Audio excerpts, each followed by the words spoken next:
The coffee machine hissed its familiar protest as I pressed the button for a double espresso, third one today, and it wasn't even noon yet. My reflection in the stainless steel surface looked tired. Dark circles I'd tried to cover with concealer, hair pulled into a ponytail because I hadn't had time to wash it this morning. The collar of my university sweatshirt slightly frayed at the edges. 24 years old, 2 years post-divorce, and I was still measuring my life in caffeine units and hours until my next shift ended. The cafe where I worked part-time wasn't fancy, just a neighborhood place near campus where students came to pretend their lattes were sophisticated and their conversations intellectual. I'd been here 9 months now, ever since I'd decided to go back to school and finish the degree I'd abandoned when I married Stellan at 22. That decision, marrying him, felt like it belonged to a different person entirely. A younger, more naive version of myself who'd mistaken intensity for love and control for protection. Luna, table 7 needs their order. Sina's voice cut through my thoughts as she breezed past with a tray balanced expertly on one hand. She was 3 years older than me, studying graphic design, and had become something close to a friend in the way coworkers do when you spend 40 hours a week together, navigating the same chaos. I grabbed the cappuccinos I'd just finished making and headed to table 7, weaving through the mid-morning crowd. The cafe smelled like roasted beans and cinnamon, sounds of indie music mixing with conversation, and the constant background noise of the espresso machine. My sneakers squeaked slightly on the tile floor. I'd been meaning to replace them, but textbooks were expensive, and rent was due next week. Table 7 was occupied by a young couple, probably undergrads, holding hands across the table like they'd invented romance. I set down their drinks with a practiced smile, the kind that didn't reach my eyes but was professional enough that they'd tip decently. "Anything else I can get you?" I asked, already mentally calculating the 17 other tasks I needed to complete before my shift ended at 2. They shook their heads, too absorbed in each other to really see me, which was fine. Being invisible was a skill I'd perfected over the past 2 years. After leaving Stellan, I deliberately made myself small, unremarkable, easy to overlook. It was safer that way. Back behind the counter, I started wiping down surfaces that didn't really need it, a nervous habit I'd developed. My phone buzzed in my apron pocket, a text from Casper. "Still on for dinner tonight? 7 p.m.? I smiled despite my exhaustion. Casper was safe. An economics major I'd met in one of my business classes 3 months ago. Steady, predictable. The kind of guy who showed up when he said he would and didn't come with the weight of a criminal empire attached to his name. We weren't serious yet, still in that early stage where everything was light and easy. But it was nice. Normal. Exactly what I needed. "Sounds perfect," I typed back. "Your place or mine?" The cafe door chimed, admitting a gust of October wind and 3 new customers. I looked up automatically, customer service smile already forming, and felt every muscle in my body lock into place. Stellan Christensen stood in the doorway. It had been 2 years since I'd seen him in person, 2 years since I'd walked out of his penthouse with nothing but a suitcase, and my dignity barely intact. But he looked exactly the same. Tall, imposing in a way that had nothing to do with his height. Dark blonde hair styled with that casual precision that probably cost more than my monthly rent. He wore a charcoal suit that fit him like it had been painted on, white shirt with the top 3 buttons undone, in a way that was calculated to look effortless. His ice blue eyes scanned the cafe with the same methodical assessment I remembered, cataloging exits and threats and opportunities in the space of a breath. Then they found me. For 3 seconds, neither of us moved. The cafe sounds faded to white noise. I was 22 again, standing in his office for the first time, completely out of my depth, and not smart enough to know it yet. Then his mouth curved into that smile I'd once found irresistible, and now recognized as pure danger. He walked toward the counter with the kind of confidence that came from owning half the city and never having heard the word no in any context that mattered. Behind him, I could see Mikael Rasmussen, one of his men, still playing bodyguard after all this time, taking up a position by the door. My hands had started trembling, so I pressed them flat against the counter, forcing my face into neutral territory. Sina was watching from across the cafe, her expression alert in a way that suggested she'd picked up on the sudden tension. Stellan stopped directly in front of me, and I caught the scent of his cologne, sandalwood, and something darker, more expensive. A smell that triggered memories I'd spent 2 years trying to bury. Luna. My name in his voice, that slight Scandinavian accent making the vowels sound like a caress. It's been a while. I found my voice, and was proud that it only shook slightly. 2 years. I've been counting. His smile widened, but his eyes had that intensity I remembered, the kind that made you feel like you were the only person in the world until you realized you were actually prey being studied. You look well. University treating you right? Of course he knew I was back in school. Stellan made it his business to know things, especially about people who'd once belonged to him. The possessive thought made anger flare in my chest, burning away some of the fear. What do you want, Stellan? I kept my voice low, aware of the customers around us, of Sina's increasingly concerned glances. He tilted his head, studying me with that unreadable expression. Coffee to start, then we need to talk. No. The word came out sharper than intended. We don't need to do anything. You want coffee? I'll make it. But there's nothing to discuss. Something flickered in his eyes. Surprise, maybe, or approval. Luna? Americano or espresso? I interrupted, reaching for a cup. My hands were steadier now, anger providing stability that fear couldn't. I'm working, as you can see, and I have a life now that doesn't include spontaneous conversations with my ex-husband. Ex-husband who's been watching you date that boy. His voice dropped lower, dangerous. Casper Madsen, economics major, 25, no criminal record, no outstanding debts, no interesting qualities whatsoever. Ice flooded my veins. Of course he'd been watching. Of course he knew about Casper. Privacy had never been a concept Stellan understood, not when it came to things he considered his. That boy, I said carefully, is none of your business. Nothing about my life is your business anymore. That was the point of the divorce. The divorce you demanded. He leaned forward slightly, lowering his voice so only I could hear. The marriage you ran from, without giving me a chance to fix things. Fix things? I actually laughed, the sound bitter. Stellan, you can't fix a foundation that was broken from the start. I was 22. I didn't understand what I was agreeing to. And now you do? He straightened, hands sliding into his pockets in that deceptively casual way that meant he was calculating his next move. Now, you're so wise and worldly at 24 that you're dating a boy who thinks taking you to chain restaurants is sophisticated? The condescension in his voice ignited something in me that had been dormant for 2 years. You know what? Yes. Yes, I am wiser now. Wise enough to know that a man who tracks my phone and investigates my boyfriend isn't someone I want in my life. Wise enough to understand that real love doesn't come with surveillance and control. His jaw tightened almost imperceptibly. I never controlled you. You owned half the city, Stellan. You decided where we lived, who we saw, what was safe. Every decision ran through your empire first. I grabbed a cup, started making his Americano with sharp, precise movements. I was an accessory. A pretty thing to keep in your penthouse while you ran your business. I want more than that. You think that boy can give you more? He watched my hands move, and I hated that his attention still made my skin feel electric. He can't protect you. Can't give you the life you deserve. Maybe I don't need protection. Maybe I just need respect.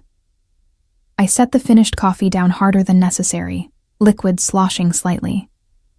$5. He pulled out his wallet, leather, expensive, probably Italian, and placed a $100 bill on the counter. Keep the change. Consider it a tip for the honesty. I don't want your money. Too late. It's already yours. He picked up the coffee, took a deliberate sip, eyes never leaving mine. We need to talk, Luna. Really talk, not this dance we're doing. There's nothing to say. Then why are your hands shaking? I looked down and realized he was right. Despite my anger, despite my words, my hands were trembling against the counter. I curled them into fists, refusing to give him the satisfaction. That's fear, not interest, I said flatly. You walked into my workplace, demonstrated that you've been stalking me, and implied threats against my boyfriend. Forgive me if I'm not jumping at the chance for a reunion. Something shifted in his expression, the confident smile faltering for just a moment. It wasn't a threat, just information. In your world, information is a weapon. In every world, information is a weapon. I taught you that. He set down the coffee, leaned forward again. Dinner. One dinner. Neutral location. No men, no surveillance. Just you and me, talking like adults. I have dinner plans already. Tomorrow, then. No. Luna. The answer is no, Stellan. I stepped back from the counter, creating physical distance because emotional distance wasn't working. I'm not interested in nostalgia or closure or whatever you think you need. We're done. We've been done for 2 years. Please respect that enough to leave. He studied me for a long moment, and I forced myself to hold his gaze, to not look away first like I used to. Finally, he nodded slowly, picked up his coffee. You're different, he said quietly. Stronger. I had to be. You don't survive divorce from a man like you by staying soft. A ghost of a real smile crossed his face. No, I suppose not. He turned toward the door, then paused, looking back over his shoulder. For what it's worth, Luna, I'm proud of you. Going back to school, building your own life. You're becoming who you were supposed to be.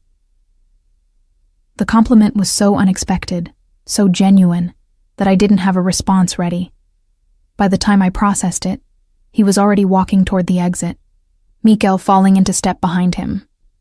Sina appeared at my elbow the moment the door closed. Who the hell was that? My ex-husband.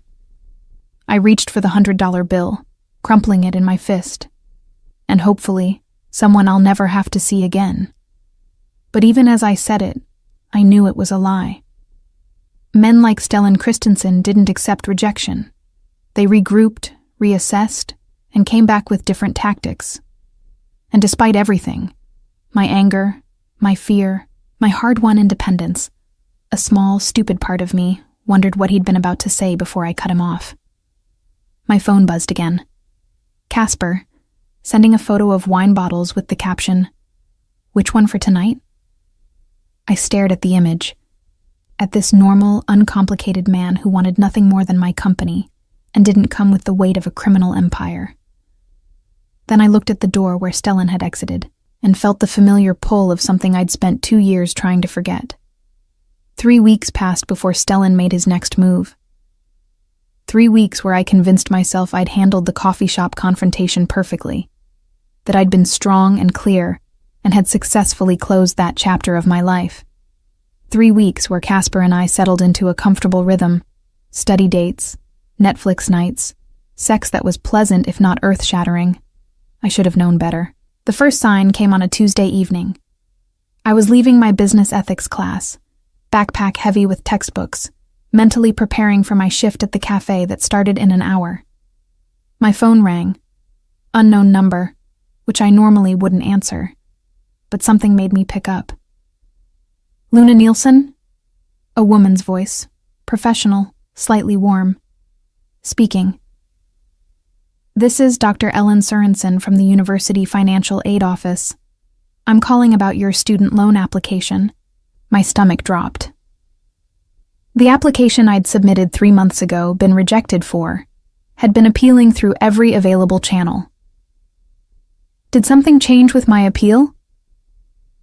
Actually, yes. An anonymous donor has established a scholarship fund, and based on your academic performance and financial need, you've been selected as a recipient. It covers full tuition for the remainder of your degree, plus a monthly stipend for living expenses. I stopped walking, students flowing around me like water around a stone. I'm sorry, what? Congratulations, Miss Nielsen. The funds will be available starting next semester. We'll need you to come in and sign some paperwork, but who's the donor? My voice came out sharper than intended. A pause. Anonymous, as I mentioned. The fund is administered through the Christensen Foundation, but I hung up. The Christensen Foundation. Stellan's family charity. The one they used to launder their reputation and occasionally their money. The one I'd helped organize galas for when I was his wife, back when I thought I understood what I'd married into. My hands were shaking as I called him. He answered on the first ring, which meant he'd been waiting. Luna. You can't do this. I was walking again, fast, needing movement to contain the fury rising in my chest. You can't just buy your way back into my life. I haven't bought anything. The foundation made an independent decision based on merit. His voice was smooth, reasonable, the tone he used when he was lying through his teeth. If you happen to be selected, that's simply fortunate timing. Bullshit. You set this up. Prove it. I wanted to scream. This was exactly the kind of move Stellan excelled at. Technically legal, superficially generous, and absolutely calculated to put me in his debt. I'm not accepting it. Then you're refusing a legitimate scholarship on the basis of paranoia. The university will think you're unstable.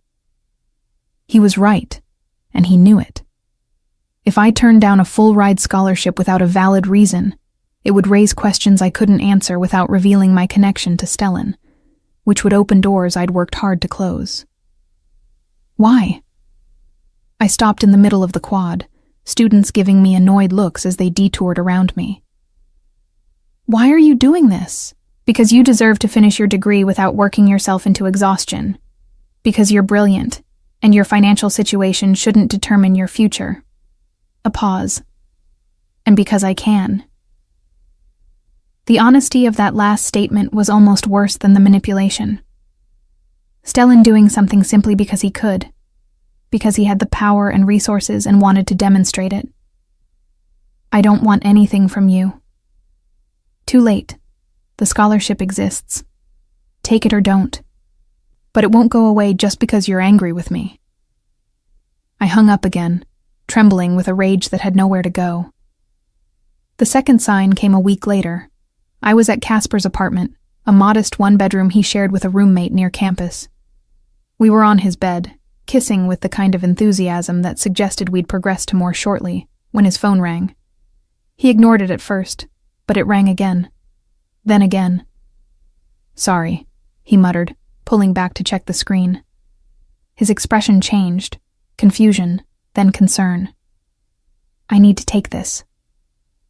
I sat up, pulling my shirt back down. Everything okay? He answered the call, and I watched his face cycle through emotions I couldn't quite name. Yes, this is Casper Madsen. No, I wasn't aware. When did this... A long pause, his eyes widening. That can't be right. I paid off my student loans last year through my parents' savings. My stomach dropped. What do you mean there's a lien against my father's business? We don't... He went pale. 200,000 euros. That's impossible. We never took out that loan. I knew. Even before he finished the call, hands shaking as he stared at his phone, I knew exactly what had happened. Casper, I started, but he cut me off. My dad's hardware store. Someone filed paperwork claiming he took out a loan 5 years ago and defaulted. They're threatening to seize the property. He was scrolling frantically through his phone, texts from his father coming through in rapid succession. This is insane. We have records. We can prove... It's not real. My voice came out flat, dead. The loan isn't real. He looked up, confusion warring with panic. What? It's a legal fiction. Someone created false paperwork to create the appearance of debt. Your father will be able to fight it, but it'll take months and thousands in legal fees to unravel. How do you know that? Because I'd been married to a man who specialized in exactly these kinds of pressure tactics. Because I'd watched Stellan's lawyers weaponize the legal system against his enemies dozens of times. Because I knew his signature moves like I knew my own heartbeat. I just do. I stood, started gathering my things. I need to go. Luna, wait. I'm sorry, Casper. I'm so sorry. I kissed his forehead, tasting his confusion and fear. Get a lawyer. Document everything. Don't pay anything or sign anything until you've had it independently verified. I left before he could ask the questions I couldn't answer. I called Stellan from the street outside Casper's building. He answered on the first ring again. Stop. The word came out as a command, not a plea. Whatever you're doing, stop it right now. I'm having dinner. Would you like to join me? His voice carried that smooth amusement that made me want to reach through the phone and strangle him. You went after Casper's family. I have no idea what you're talking about. Stellan, have dinner with me, Luna. Tonight. Come alone. Talk to me for 1 hour, and I'll ensure whatever issues your boyfriend's family is experiencing resolve themselves. The threat was barely veiled. Cooperate, or watch Casper's father's business crumble under the weight of legal fiction. This is extortion. This is an invitation to dinner. You're blackmailing me into dating you. I'm creating an opportunity for conversation. He paused, and when he spoke again, his voice had lost some of its smoothness. I'm not trying to hurt anyone, Luna. I'm trying to get your attention. You have it. My hand was clenched so tight around the phone that my knuckles had gone white. Congratulations. You've successfully demonstrated that you can destroy innocent people's lives to force me into a room with you. What a compelling argument for why we should be together. Silence. Then, Il Padrino. 8 o'clock tonight. Come alone. He hung up before I could respond. Il Padrino was the kind of restaurant that didn't list prices on the menu, because if you had to ask, you couldn't afford to be there. I'd been once before, years ago, when Stellan and I were married, and he'd wanted to impress some business associates. I remembered feeling impossibly out of place among the crystal and white tablecloths, like a child playing dress-up in her mother's clothes. I showed up at 8 wearing jeans and my university sweatshirt, partly because I refused to dress up for what was essentially a hostage negotiation, partly because it was all I had time to throw on after my shift at the cafe. The maitre d' took one look at me and clearly wanted to refuse entry, but then recognition flashed in his eyes. Or more likely, Stellan had warned him I'd be underdressed. He led me through the restaurant to a private room in the back, the kind reserved for people who didn't want witnesses to their conversations. Stellan stood when I entered, and I had to actively remind myself that good manners didn't erase bad behavior. He'd changed from whatever he'd been wearing earlier into a navy suit, hair perfectly styled, looking like he'd stepped out of a magazine spread on Scandinavian CEOs who definitely don't run criminal empires. You came. He sounded genuinely surprised. You threatened an innocent family to force me here. Of course I came. I took the seat across from him without waiting for him to pull out my chair. Let's get this over with. You have 1 hour. Talk. He sat slowly, studying me with that intensity I'd never quite gotten used to. You're angry. Revolutionary observation. You should have been a detective. A ghost of a smile. Still sharp with the sarcasm. I missed that. I didn't miss you cataloging the things you liked about me like I'm a car you're considering buying. I flagged down the server who'd appeared in the doorway. Water, please. Just water. Bring the lady whatever she wants to eat, Stellan countermanded. She's paying. apparently, so order freely. I'm not... I stopped, took a breath. This was exactly the kind of baiting I needed to avoid. Fine, the salmon and a glass of white wine, whatever's cheapest. The server fled, probably sensing the tension. So, Stellan folded his hands on the table, businessman pose. You wanted to talk. You wanted to talk. I wanted to never see you again, but you made that impossible. Why? The question was direct, and for the first time, I heard genuine confusion beneath it. Why did you leave, Luna? The real reason. Not the generic "we weren't right for each other" excuse you gave your lawyer. I stared at him, searching for signs of manipulation, but his expression seemed honest, genuinely bewildered, which was almost worse than the alternative.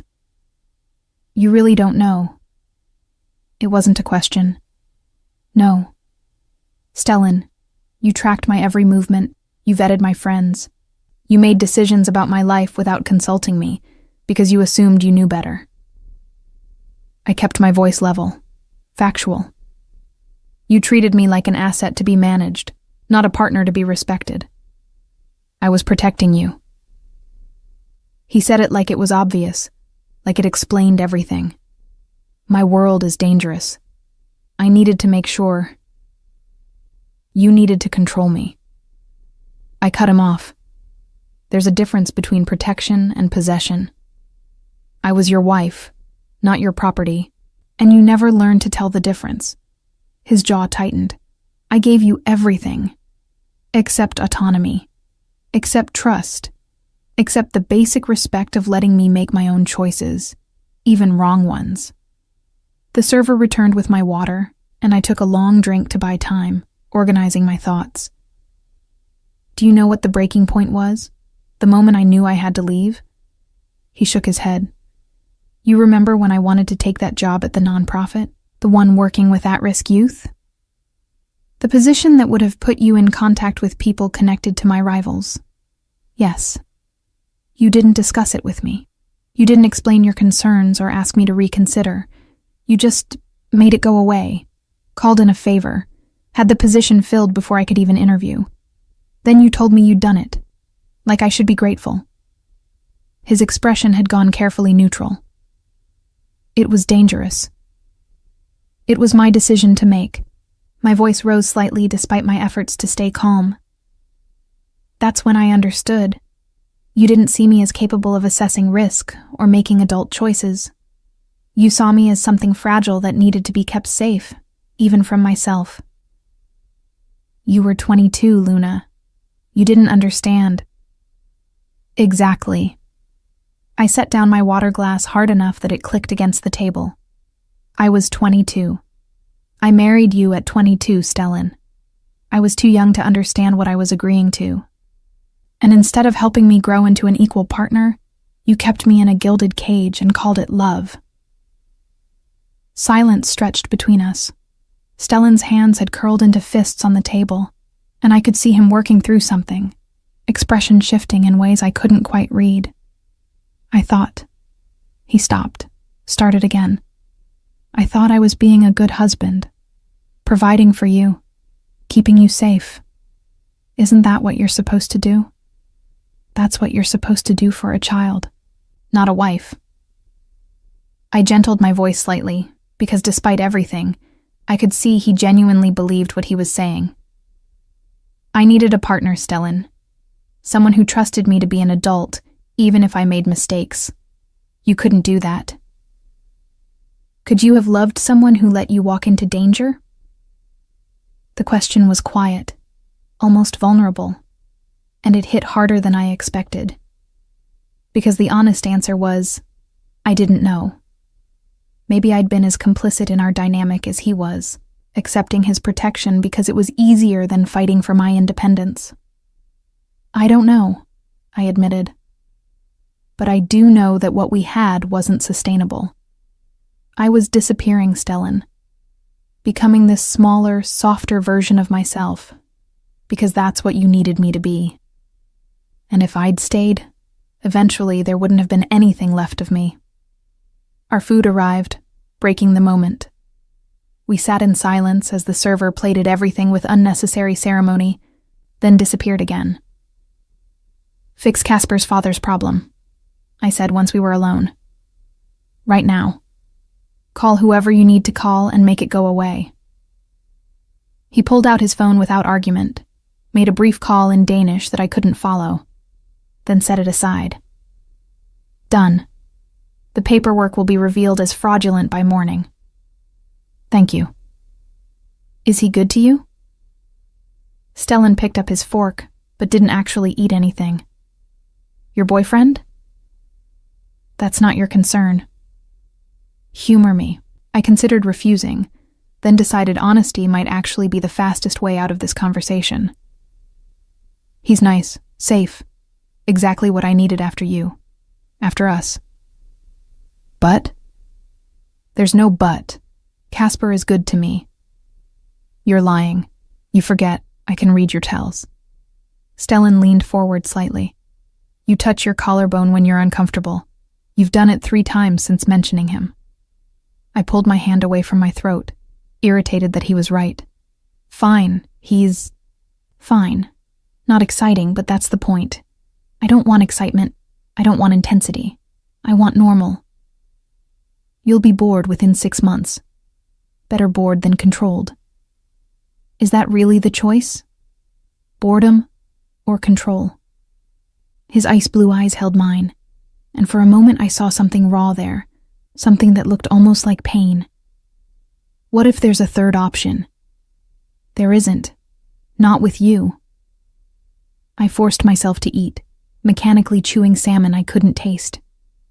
"You can't change, Stellan. Men like you, with your power and your need for control, you don't just wake up one day and become different people." "What if I could? What if I learned?" He set down his fork, abandoned all pretense of eating. "You said I kept you in a cage.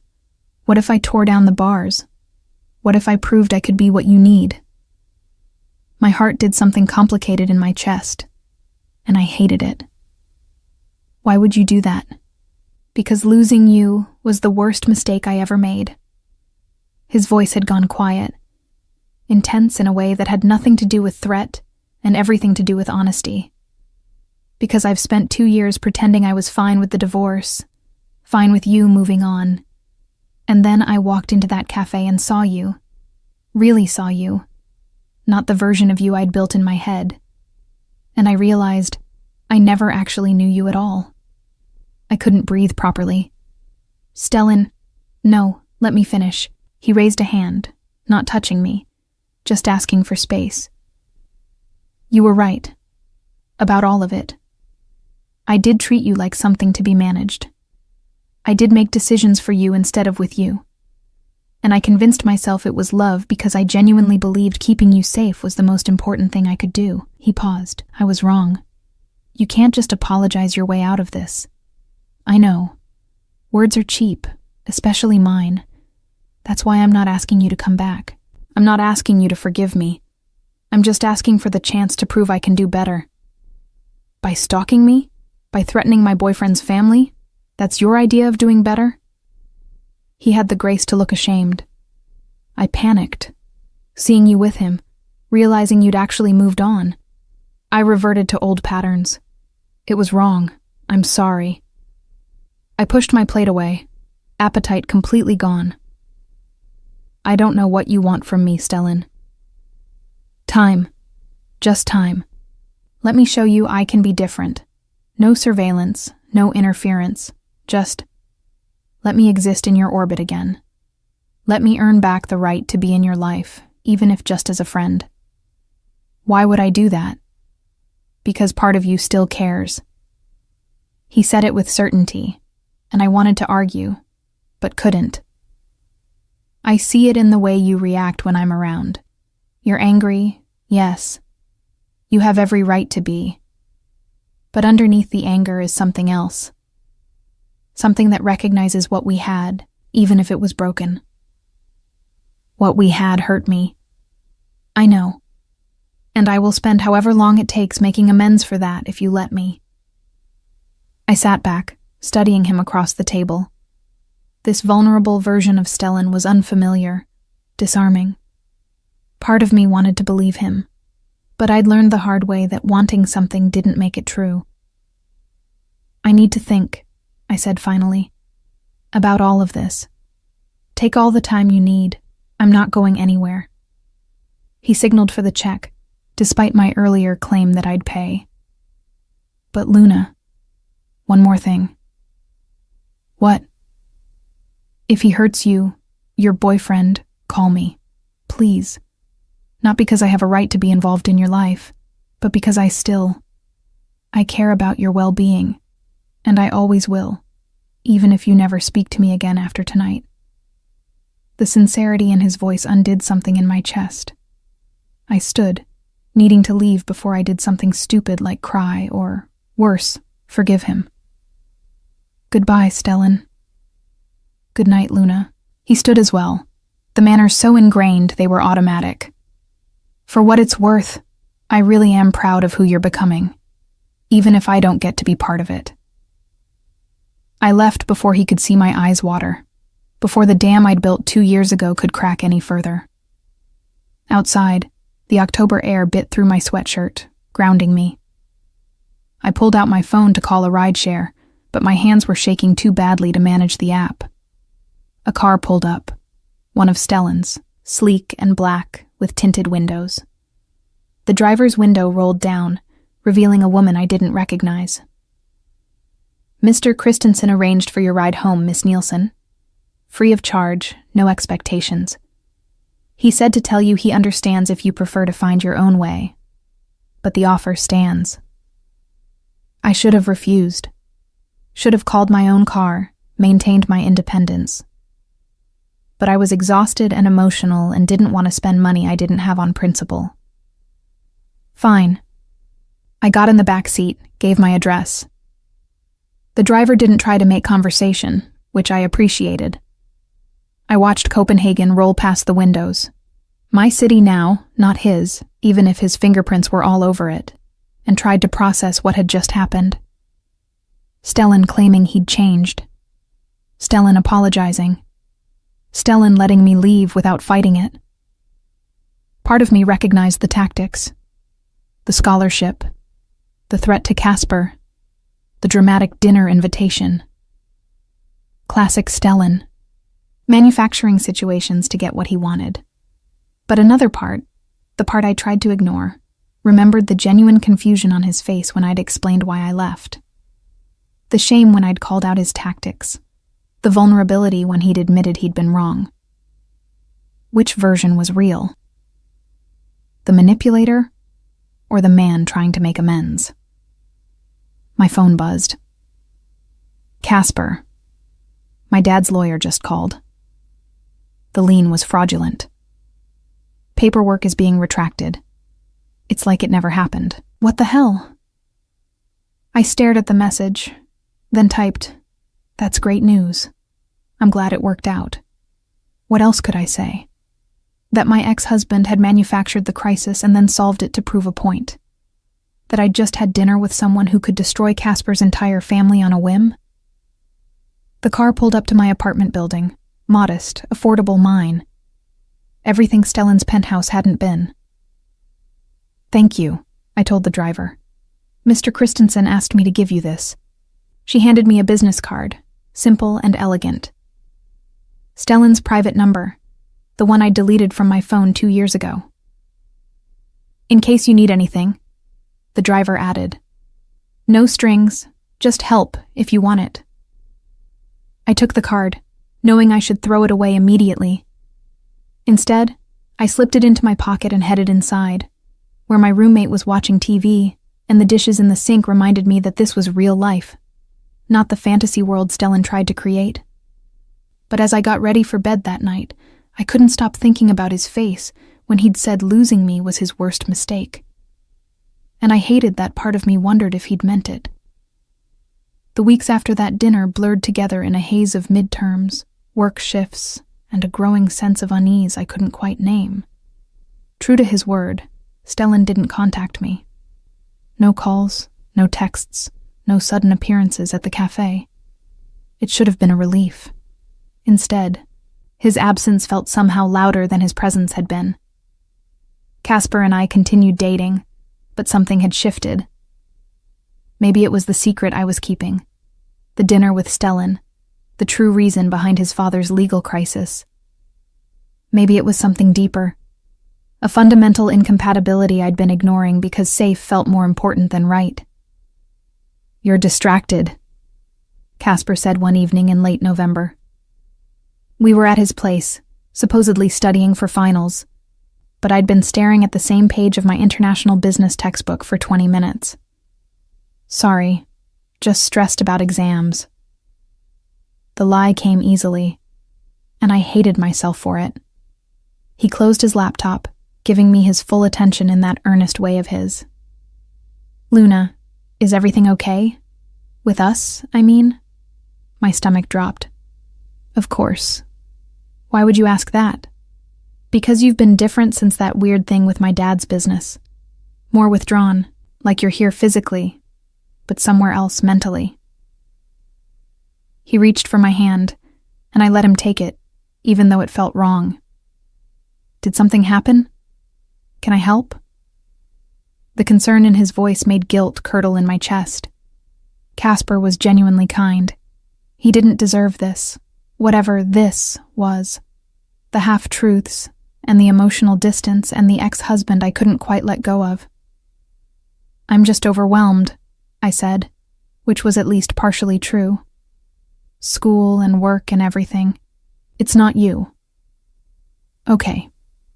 But he didn't sound convinced. "You know you can talk to me, right? About anything?" Could I, though? Could I tell him that my ex-husband ran a criminal empire and had been manipulating both our lives from the shadows? That I'd had dinner with said ex-husband and hadn't mentioned it?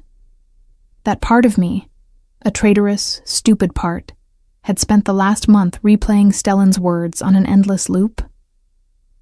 "I know," I lied again. "Thank you." We had sex that night, and it was fine. Pleasant. Perfectly adequate. But as Casper fell asleep beside me afterward, I stared at the ceiling and acknowledged what I'd been avoiding. I wasn't being fair to him. He deserved someone who was all in, not someone comparing him to a man who'd hurt her, but also understood her in ways that felt dangerously like destiny. The truth about Casper revealed itself 2 weeks later, the week before Christmas break. I'd finished my last exam early and decided to surprise him at his apartment with coffee and those cinnamon rolls he liked from the bakery near campus. We'd been together 4 months now, long enough that showing up unannounced should have felt comfortable, not invasive. I used the spare key he'd given me last month, balancing the coffee carrier and bakery bag while trying to turn the lock.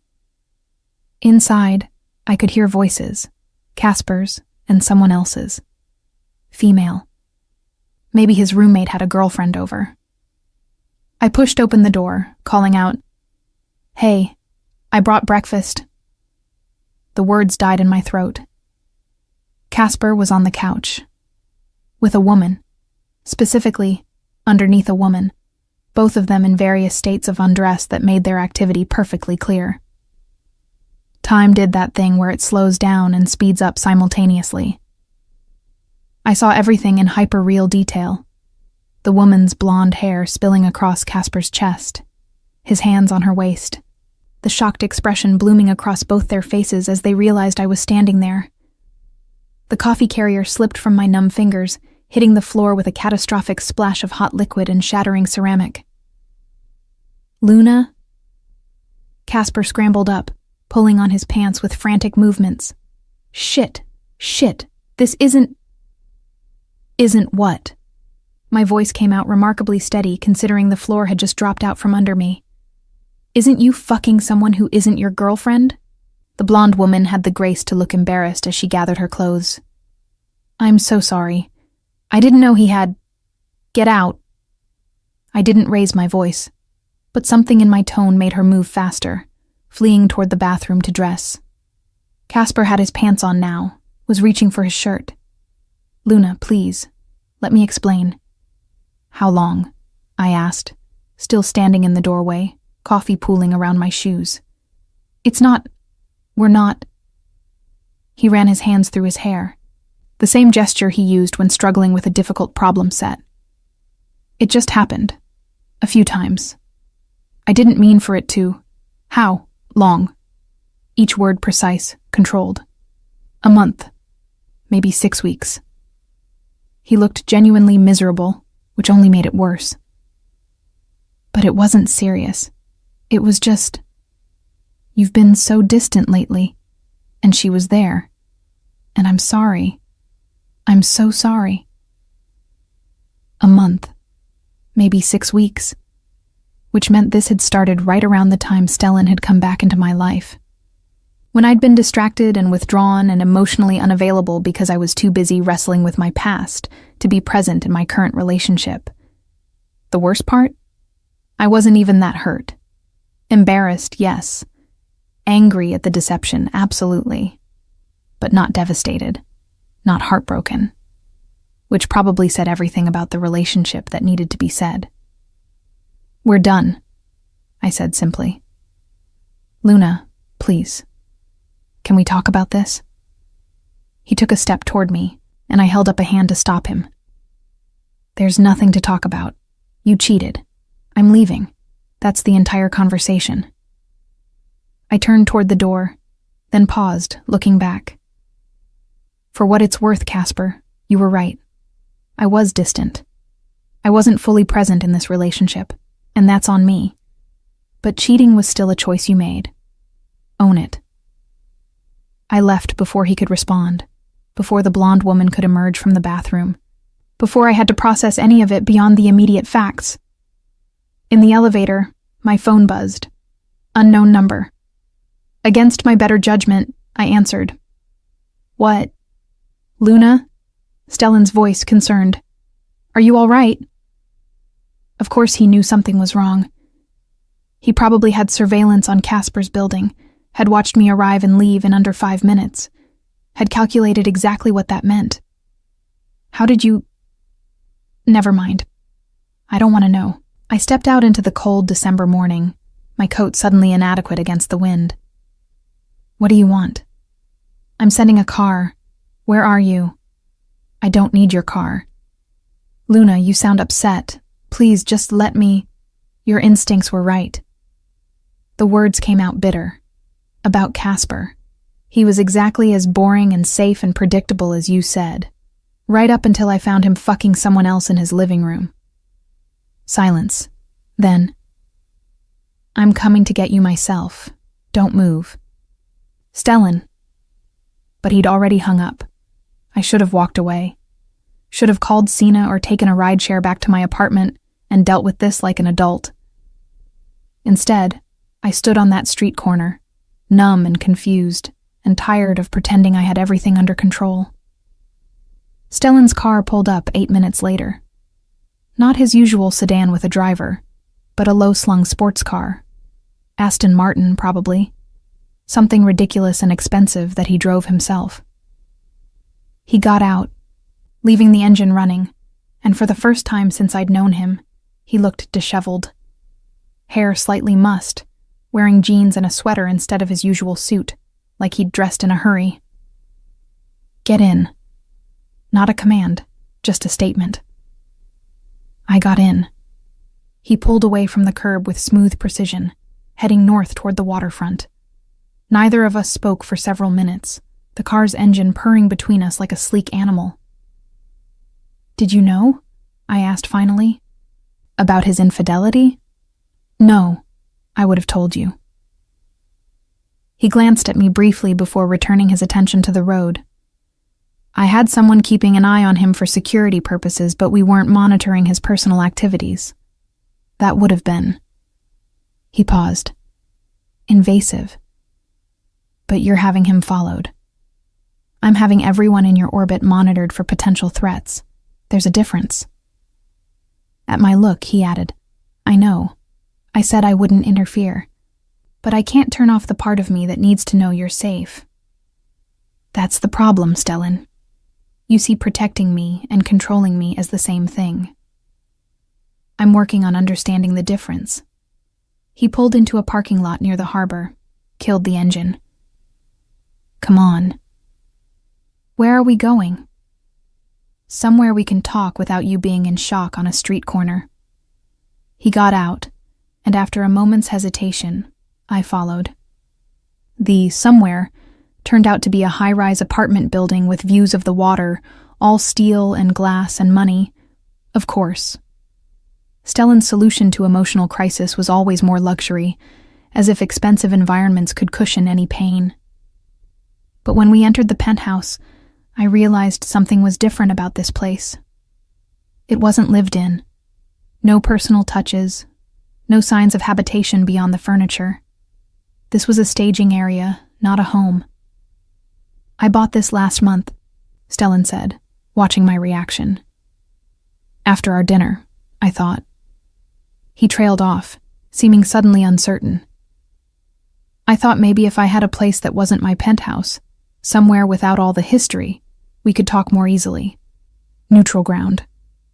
He'd bought an entire apartment as neutral territory. The absurdity of it should have been funny, but I was too emotionally drained to process it properly. I'll make coffee.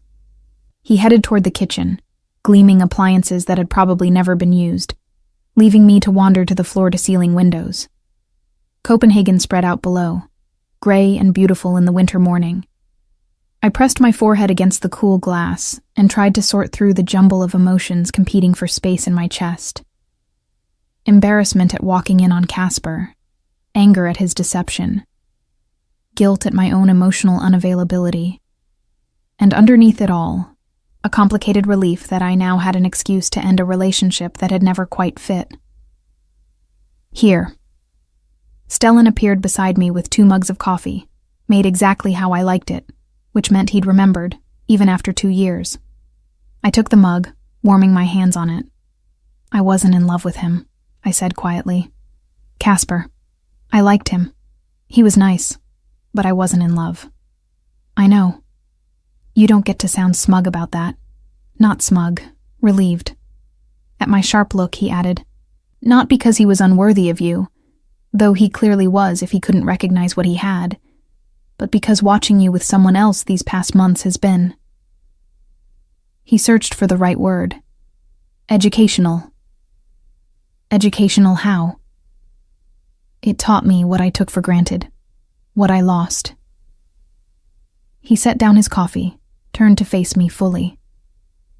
When we were married, I thought I was giving you everything. Security, comfort, protection. I didn't realize I was taking away the things that actually mattered. Your autonomy, your voice, your right to make mistakes and grow from them.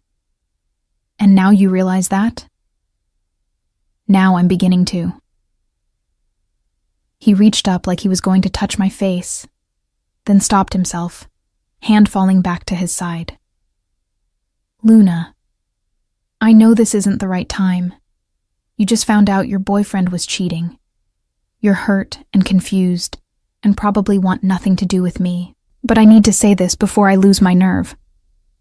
My heart was beating too fast. Say what? I love you.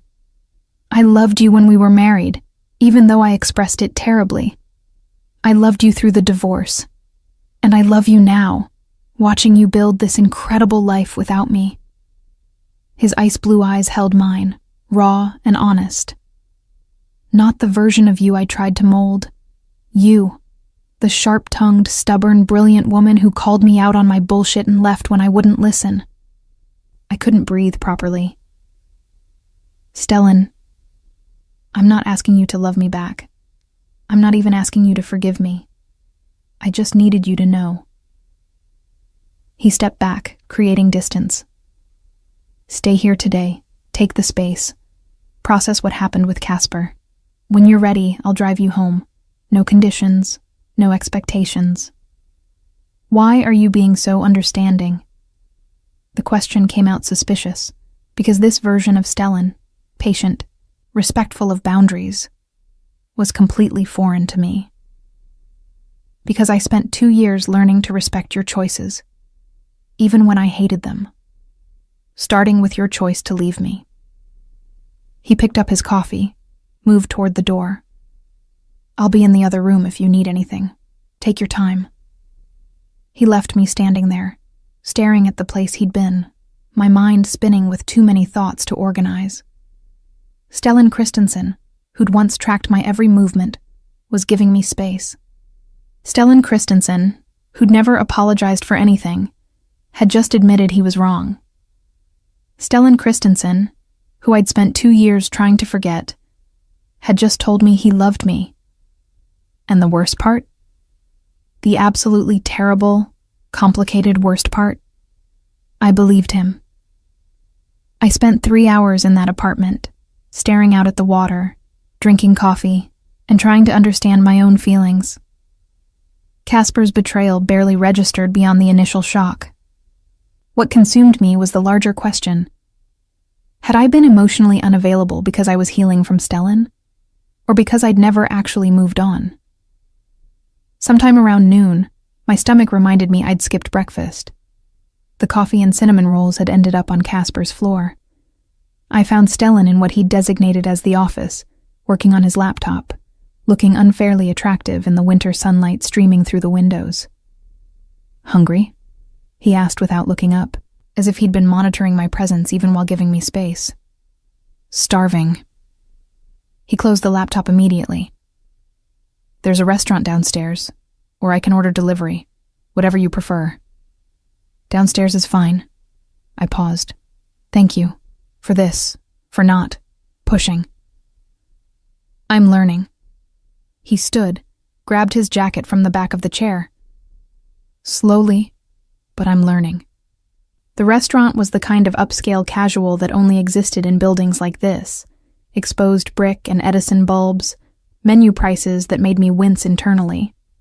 Stellan read my expression and smiled slightly. "My treat. Before you argue, consider it payment for tolerating my presence during a difficult day." We ordered, pasta for me, steak for him, and fell into a strange, tentative conversation. Not about us, not about Casper, just talking. He asked about my classes, my final exams, my thesis topic for next semester. I found myself answering honestly, even enthusiastically, because my international business focus was genuinely interesting to me. "You're going to be brilliant at this," he said after I'd explained my thesis comparing Scandinavian and American corporate cultures. "You have the analytical mind for it, but also the people skills. That's rare. Is this where you offer me a job at your legitimate business holdings? Would you take it if I did?" He was smiling, but the question was serious. "No, I need to build my own reputation, not trade on yours." I paused. "But I appreciate that you think I could." "Luna, you could do anything you set your mind to. That was never in question." He set down his fork, expression growing serious. "The question was always whether I'd let you, and I didn't. I'm sorry for that." We finished eating in comfortable silence, and I found myself studying him. Really looking, not just reacting. He'd changed in subtle ways. The lines around his eyes slightly deeper, posture a fraction less rigid. Like he'd been carrying weight these past 2 years, and had only recently started to set it down.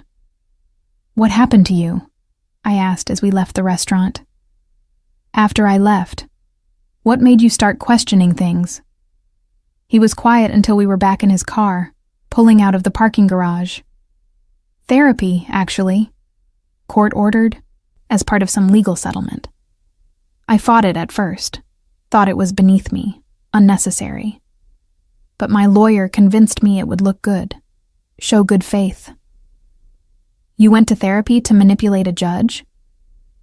"I started therapy to manipulate a judge," he corrected.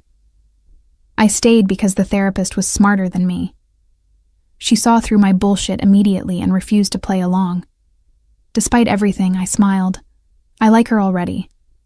Dr. Johansson, 62, no patience for charm or evasion, immune to intimidation. She's terrifying." He glanced at me. She made me deconstruct every relationship in my life, showed me patterns I'd been repeating since childhood, made me understand that control was my way of dealing with fear. Fear of what? Losing things, people, control itself. He turned onto my street, somehow knowing where I lived without me giving directions.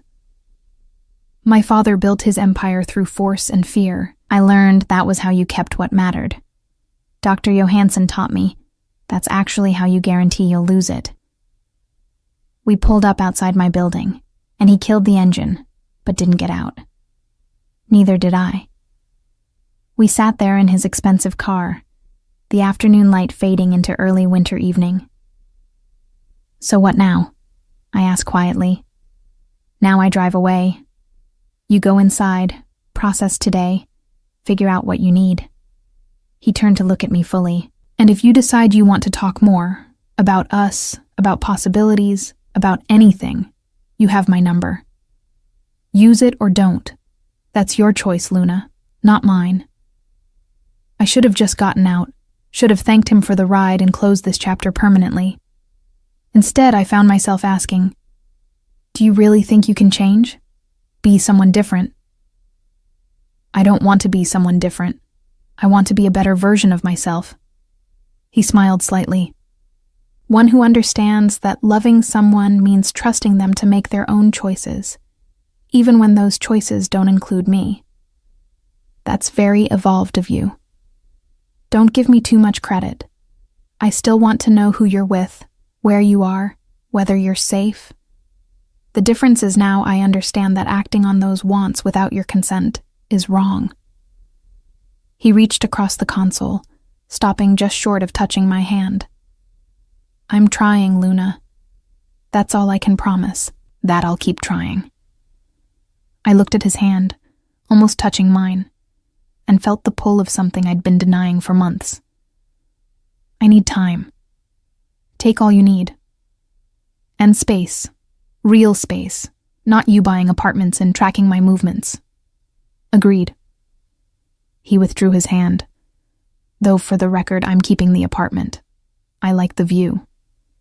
I laughed despite myself, and the sound surprised us both.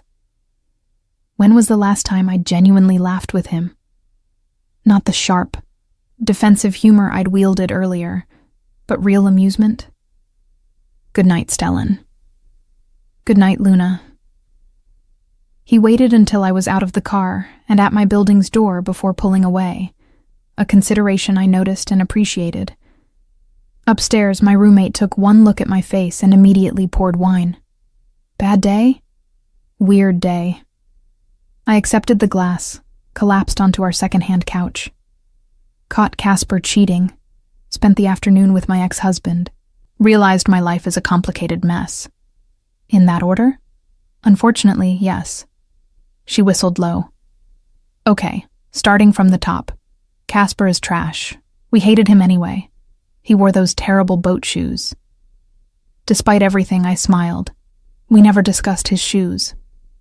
We didn't need to. They spoke for themselves. She settled beside me, tucking her feet up. Now, the ex-husband. The dangerous one you never talk about?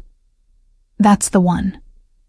And I think he might have actually changed, or at least be trying to change, which is somehow more terrifying than when he was just consistently terrible. She absorbed this, sipping her wine. Do you still love him? It was the question I'd been avoiding all day.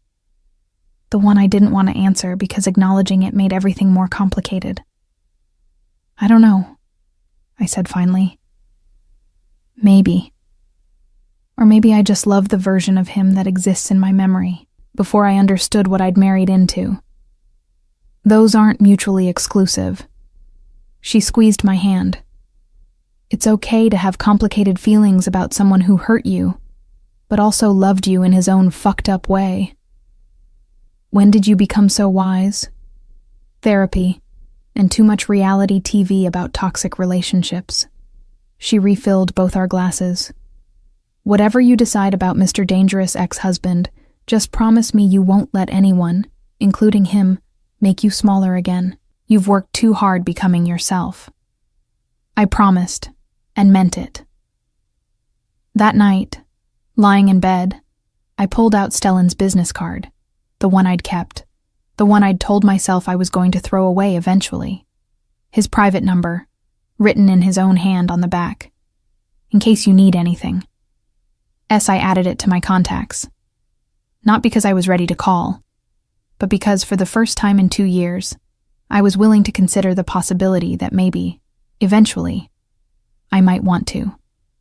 January arrived with the kind of bitter cold that made Copenhagen feel like it existed at the edge of the world. I threw myself into spring semester with the intensity of someone trying to outrun her own thoughts.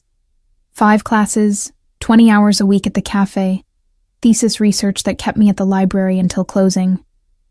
I didn't call Stellan, but I didn't delete his number either. Casper tried to reach out twice, apologetic texts that I deleted without reading, a voicemail I never listened to. Sina, who'd extracted the full story over several wine-fueled evenings, approved of my radio silence. He made his choice. You don't owe him closure or forgiveness or whatever he thinks he needs to feel better about himself. What I didn't tell Sina, or anyone, was that I'd started noticing things. Small things that might have been coincidence but probably weren't. The scholarship fund that had mysteriously appeared last semester? It expanded, now covering not just tuition, but also textbooks and a larger monthly stipend. When I'd called the financial aid office to question it, they'd insisted it was merit-based, completely legitimate, tied to my academic performance. The cafe where I worked got a new espresso machine, top of the line, worth more than my car would be if I owned one. The owner claimed it was a gift from a satisfied customer who wanted to remain anonymous. My apartment building suddenly had functioning heat for the first time in 3 years. Building-wide upgrade, the landlord said, funded by new ownership that was investing in property improvements. Each incident alone could be explained away. Together, they formed a pattern I recognized. Stellan, keeping his promise to give me space while simultaneously ensuring I was comfortable. Not controlling, exactly. More like providing a safety net I hadn't asked for but couldn't quite bring myself to refuse. It should have angered me. Instead, I found it almost endearing in its transparency. He was trying so hard to help without interfering that it was almost clumsy, like watching someone who'd never learned subtlety attempt to be subtle.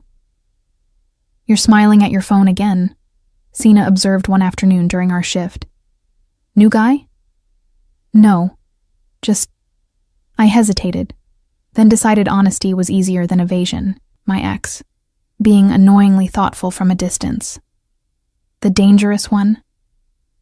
I'd told her some of it, enough that she understood why the relationship had ended, not enough that she knew exactly what Stellan's business entailed. Yeah.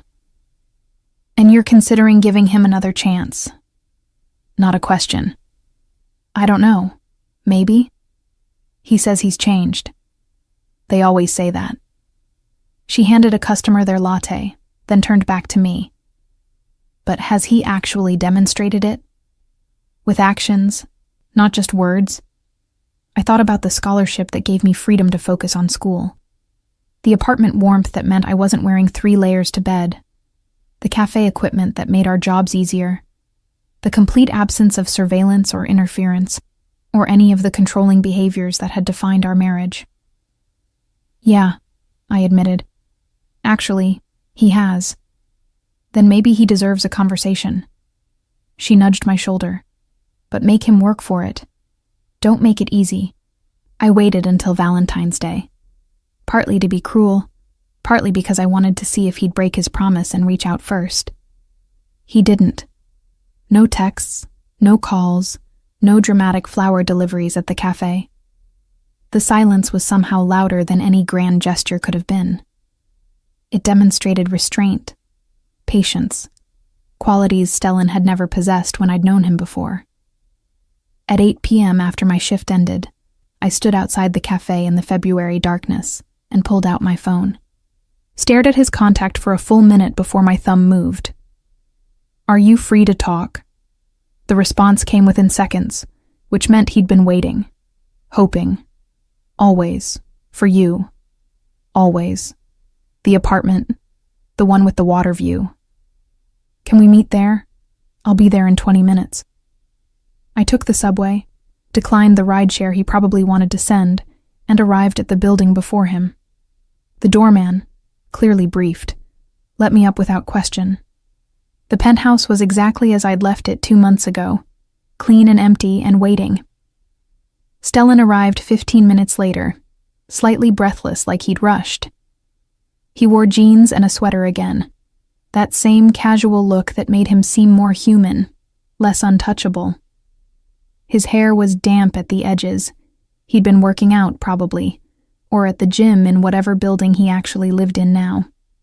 "Hi," he said, and the single word carried so much hope and fear that it made my chest ache. "Hi."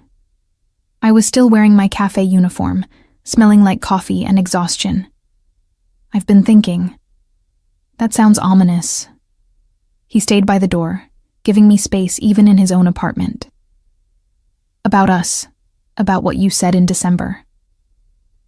I wrapped my arms around myself, suddenly cold despite the building's excellent heating. "I don't know if I can trust you again, Stellan. That's the honest truth. You hurt me. You made me feel small and controlled and like my choices didn't matter. That's not something I can just forget because you apologized and bought some heating repairs. I know." He moved slightly closer, still maintaining distance. "I'm not asking you to forget. I'm asking for the chance to build something new, different from what we had before. What would that even look like?" The question was genuine. You're still who you are. I'm still who I am. The fundamental incompatibility hasn't changed. Hasn't it? He gestured toward the windows, the view, the space between us. 2 months ago, you wouldn't have called me. 6 months ago, you wouldn't have had my number. A year ago, you would have run the moment you saw me in that cafe. He smiled slightly. We're already different, Luna. We're already building something new. We just haven't named it yet. I'm scared. The admission cost me, but it was true. I'm scared of falling back into old patterns, of letting you make decisions for me because it's easier than fighting, of waking up one day and realizing I've disappeared again. Then don't. He crossed the remaining distance between us, slowly, giving me time to back away if I wanted. Set boundaries. Tell me when I'm overstepping. Fight back when I get controlling. And I probably will sometimes, because that's muscle memory I'm still unlearning. But don't disappear, Luna. Stay present. Stay yourself. Make me earn you every single day. I looked up at him, at the raw honesty in his face, and felt something crack open in my chest. This is terrifying. I know. I don't have guarantees that this will work. Neither do I. And I won't move back into your world. I won't be the wife of a crime boss again. I'm building my own life, and that's non-negotiable. Good. I want you to have your own life. He reached up, finally, and tucked a strand of hair behind my ear with infinite gentleness. I want to be part of it, not all of it. I want to support what you're building, not consume it. If you track my phone again, you'll leave, and you'll be right to.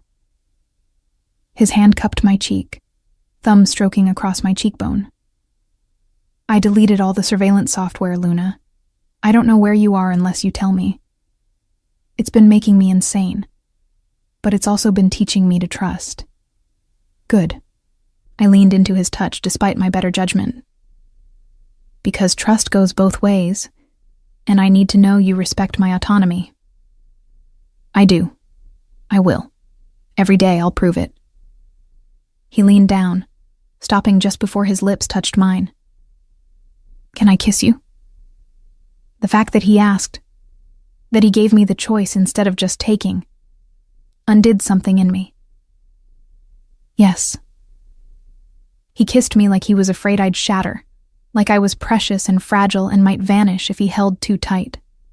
It was nothing like the passionate, consuming kisses from our marriage, where he'd claimed my mouth like he claimed everything else. This was different, uncertain, asking permission with every movement. I kissed him back, letting 2 years of anger and hurt and confused longing pour into the contact. My hands fisted in his sweater, pulling him closer, and he came willingly, but let me control the intensity, the depth, the duration. When we broke apart, both breathing hard, his forehead rested against mine. "I missed you," he whispered. "Every day, every moment. I missed you so much it felt like I was walking around with half my heart missing. I missed you too." The admission should have felt like defeat. Instead, it felt like relief. I tried not to. I tried to move on and forget and build a life where you didn't exist. But I couldn't. What does this mean? He pulled back slightly to look at me. For us. What do you want this to be? I don't know yet. Not a marriage, not right now. Maybe not ever. I held his gaze steadily. But maybe something new. Dating, but as adults who understand each other better. With boundaries and honesty and the understanding that I can walk away anytime I need to. I'll take it. He kissed me again, softer this time. Whatever you're willing to give, I'll take it, and I'll keep proving I deserve more. We spent the rest of the evening talking, really talking in a way we never had during our marriage. I told him about my thesis, my career goals, my fear that I'd never be truly independent because I'd always be defined by my connection to him.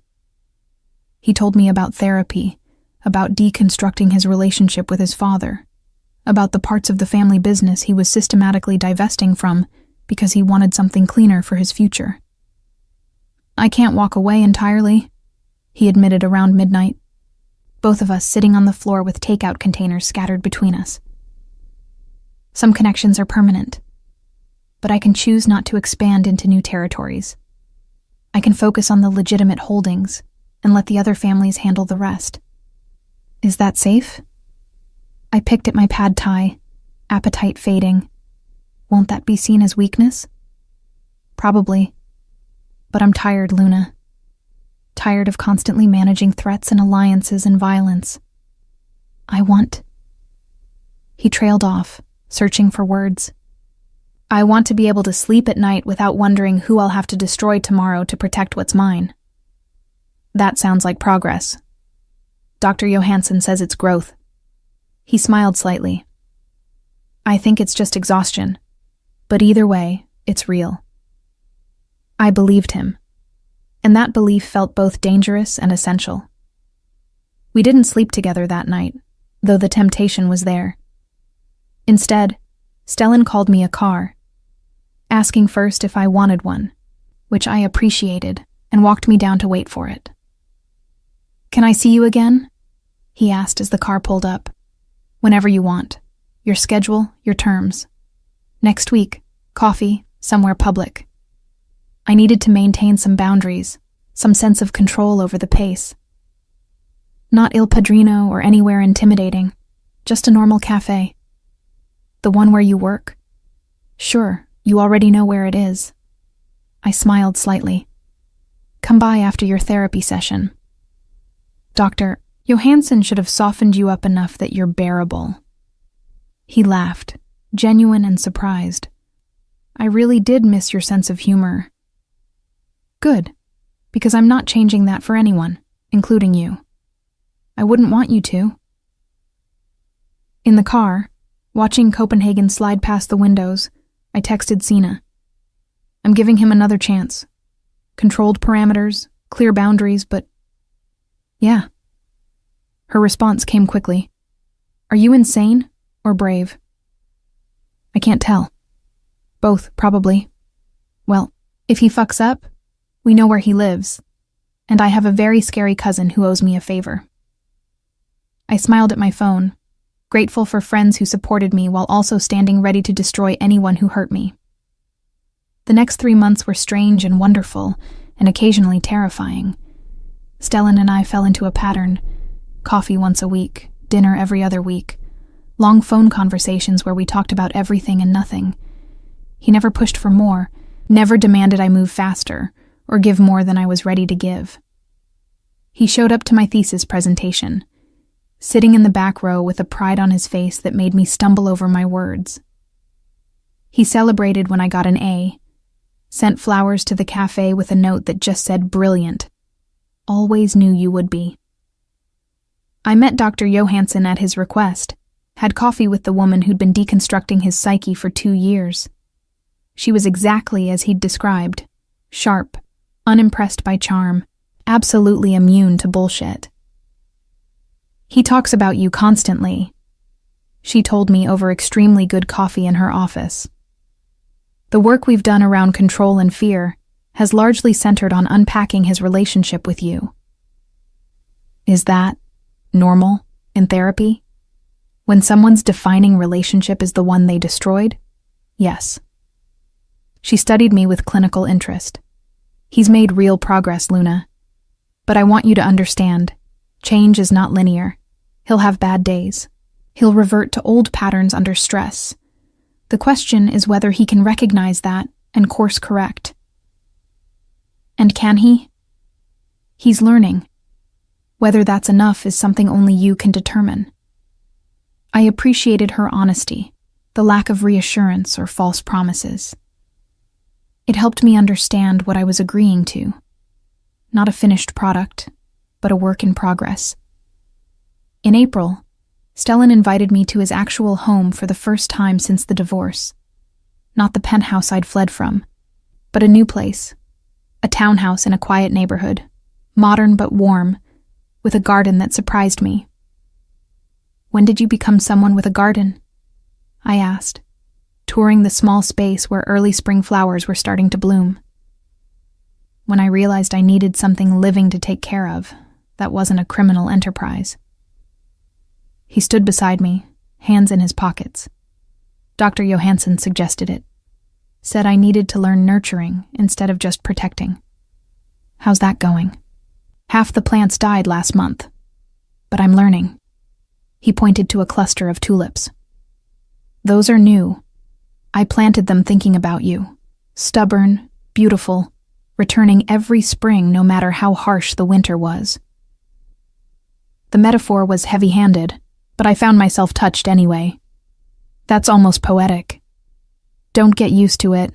I'm terrible at romantic gestures that aren't expensive and empty. This isn't empty.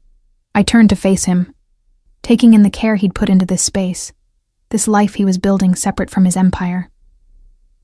This is real, Stellan. Imperfect and uncertain, but real.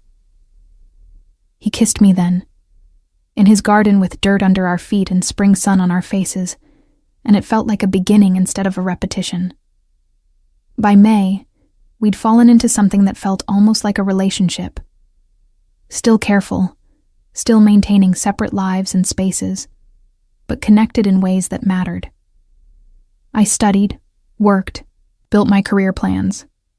He managed his businesses, went to therapy, learned to garden with mixed success. And slowly, carefully, we learned each other all over again. I love you, he said one evening in late May. We were at his place, cooking dinner together, a domestic activity that would have been unthinkable during our marriage, when staff handled everything and I was kept safely separate from anything resembling normalcy. I paused in chopping vegetables. You've said that before. I know, but I wanted to say it again, now that you might actually believe me. He came up behind me, arms sliding around my waist, chin resting on my shoulder. I love you, Luna. Not the idea of you. Not the version I tried to create. You, the woman who makes terrible jokes while studying international business, who falls asleep reading textbooks and drools slightly on the pages, who argues with me when I'm being controlling and refuses to let me win just because it's easier. I turned in his arms, looking up at him. I'm not ready to say it back yet. I know. It might take a long time, years even. I might never be ready. I'll wait. He kissed my forehead. However long it takes, I'll wait. And if the answer is never, I'll accept that too. Having you in my life at all is more than I deserve. You're getting better at the romantic gestures. Dr. Johansson has been coaching me. She says I use money as a shield against actual vulnerability. She's not wrong. I went back to chopping, comfortable in the circle of his arms. But you're learning. That's what matters. That night we made love for the first time since the divorce. It was different from how I remembered. Slower, more attentive, focused on my pleasure as much as his. He asked permission for everything, checked in constantly, made sure I felt safe and wanted and in control. Afterward, lying tangled together in his bed, I felt something settle in my chest. Not quite love, not yet, but trust. The beginning of belief that maybe, just maybe, we could build something that worked. Stay, he murmured against my hair. Just for tonight. No pressure for more. Just stay. I stayed. Summer arrived, bringing with it the end of my spring semester and a decision I'd been avoiding. What to do about my living situation. My lease was up in August, and my roommate had announced she was moving in with her girlfriend. I could find a new roommate, find a new apartment, or move in with me, Stellan said over breakfast one Sunday in early June. We were at a cafe near his place, not the one where I worked, somewhere neutral and public where we'd become regulars. I nearly choked on my coffee. That's a huge step. We were married. Living together is actually a step backward in some ways. He was trying for casual, but I could see the tension in his shoulders. You need a place. I have space. It makes logical sense. Nothing about us makes logical sense. True, but consider it anyway. He reached across the table, taking my hand. Your own room if you want it. Your own space. No expectations beyond sharing the same address. And you'd save money, which could go toward your business plans after graduation. The practical argument was sound. I'd been trying to figure out how to afford both rent and the seed capital I'd need to eventually start my own consulting firm. Living with Stellan would solve the financial pressure entirely, but it would also mean giving up some of the independence I'd fought for. I need to think about it, I said finally. Take your time. The offer stands whenever you're ready. I discussed it with Sina over drinks that night at a bar near campus. She'd become my sounding board for all things Stellan-related, offering honest opinions without judgment. On one hand, she said, working through her second gin and tonic, free rent and the chance to save money while you're still in school is huge. On the other hand, moving in with your ex-husband who you're tentatively dating again feels like asking for complications. Exactly my dilemma. What does your gut say? I considered it, trying to hear my intuition through all the logical arguments. That I want to, that it feels right, even though it's risky, that I trust him enough to try. Then maybe that's your answer. She flagged down the bartender for another round. You can always move out if it doesn't work. You're not locked in. I was locked in last time. The marriage, the life, the identity I took on as his wife. It all felt permanent until suddenly I couldn't breathe anymore. But you're not that person anymore. You're not 22 and naive. You know what you're walking into this time, and you have the tools to walk out if you need to. She squeezed my hand. Give yourself credit for how much you've grown. That night, lying in bed in my soon-to-be former apartment, I texted Stellan. Okay, let's try it. But I have conditions. His response came quickly. Name them. I spent 20 minutes composing the list. 1. My own space within the house that's completely mine. You don't enter without knocking. 2. My own key. I come and go as I please without explanation. 3. No tracking software on my phone or any other surveillance. 4. We split household responsibilities. I'm not your housekeeper. 5. If either of us wants space, we respect that without guilt or interrogation. 6. We tell people we're living together, but not engaged or moving toward marriage. This is a practical arrangement that also happens to be with someone I'm dating. 7. I can move out at any time, for any reason, without consequences or pressure to stay. His response took longer this time. Agreed to all. Can I add one condition of my own? What? That you promise to tell me if I'm slipping into old patterns. I can't fix what I don't know is broken. I smiled at my phone. Deal. Moving day was surreally domestic. Stellan hired movers, of course he did, but I insisted on packing my own things, maintaining some control over the process. The townhouse had a third-floor room he designated as mine, with its own bathroom and enough space for my books, desk, and the small life I'd built post-divorce. This is yours, he said, showing me around the empty space. Furniture, decoration, everything. Your choice. I'll fund it, but you decide what it looks like. I walked through the room, imagining it filled with my things, my personality. The window overlooked his garden, which had improved significantly since April. The tulips were gone, replaced by summer flowers I couldn't name. Okay, I said finally. I can work with this. He smiled, relief obvious. Good, because I've been terrified you'd change your mind. I still might. This is a trial run, remember? I remember. Over the next week, I slowly transformed the space into mine. A comfortable reading chair by the window, bookshelves for my textbooks and the novels I read for pleasure, a desk where I could work on my thesis, string lights that made the space feel cozy rather than sterile. Stellan stayed out of it entirely unless I explicitly asked for help, respecting the boundary I'd set. I'd catch him looking at the room sometimes, a softness in his expression that suggested he was happy I was making myself at home. We fell into rhythms, morning coffee together before our respective days, him to his offices, me to classes or the cafe, dinner several nights a week, either cooking together or ordering in, weekends that included both shared time and separate space. It was working, I realized one night in mid-July. Against all odds, we were actually making this work. The first real test came in late July, when I got offered an internship in Stockholm. I'd applied months ago before Stellan and I had reconnected, for a summer position at an international consulting firm. It was exactly the kind of opportunity I needed for my career.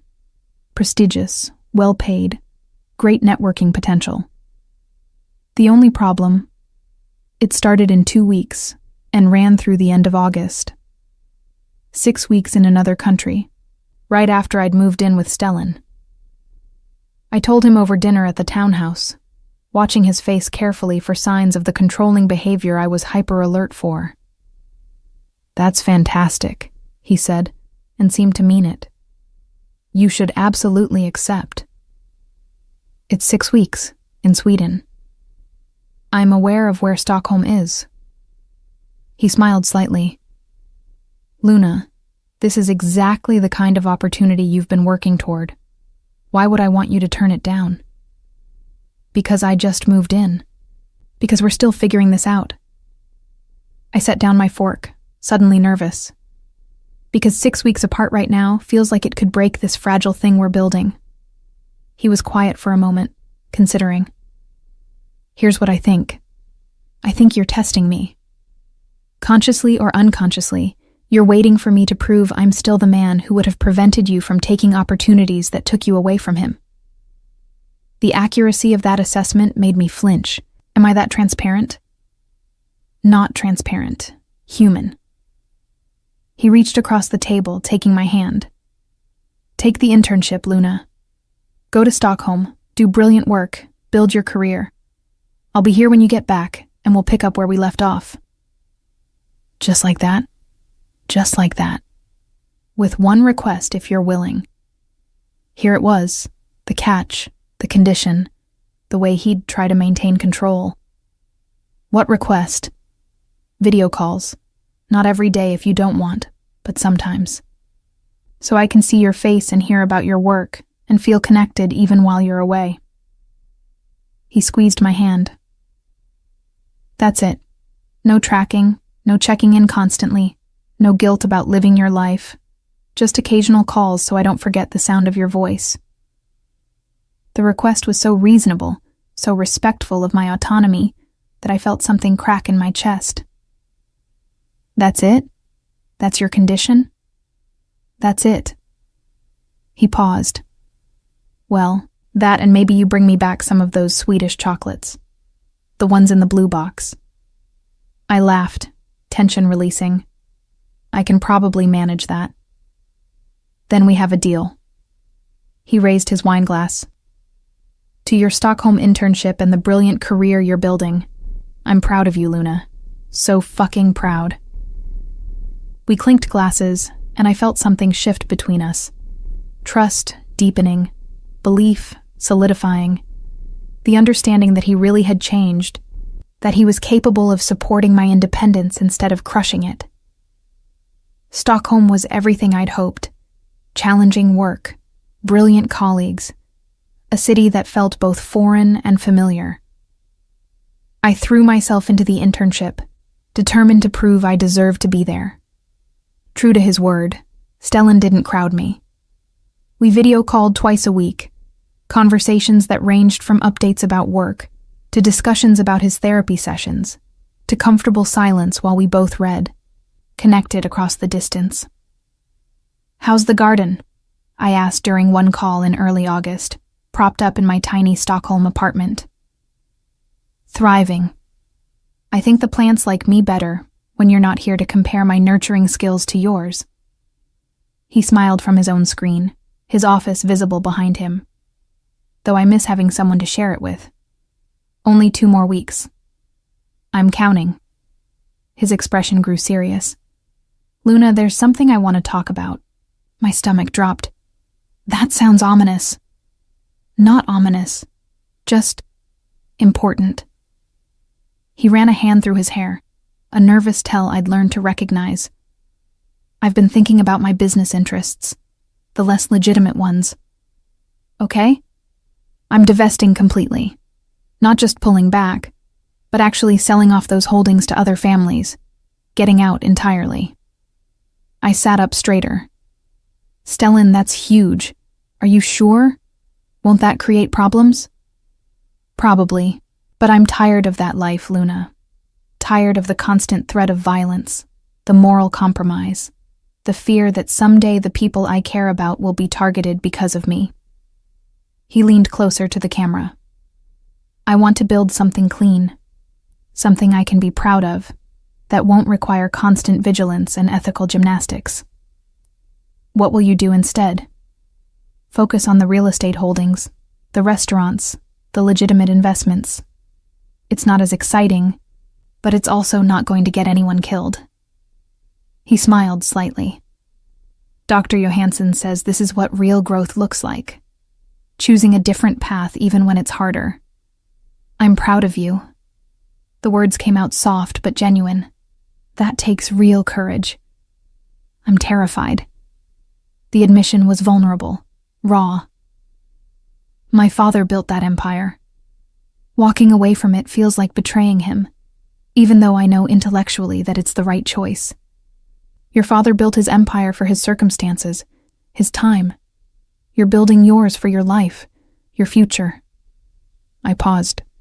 For our future, maybe. His eyes brightened. Our future? Maybe. If we keep doing this. If we keep growing together instead of destroying each other. I smiled. No promises, but maybe. Maybe is enough. He looked so hopeful, so genuinely happy, that I felt my heart expand. I'll take maybe. I'll take whatever you're willing to give. After we hung up, I sat in my Stockholm apartment and acknowledged what I'd been avoiding. I was falling in love with him again. Not the dangerous, consuming love from our marriage, but something steadier, more mature, built on respect and trust, rather than intensity and passion. It terrified me, but it also felt inevitable. I returned to Copenhagen in late August to find Stellan's townhouse transformed.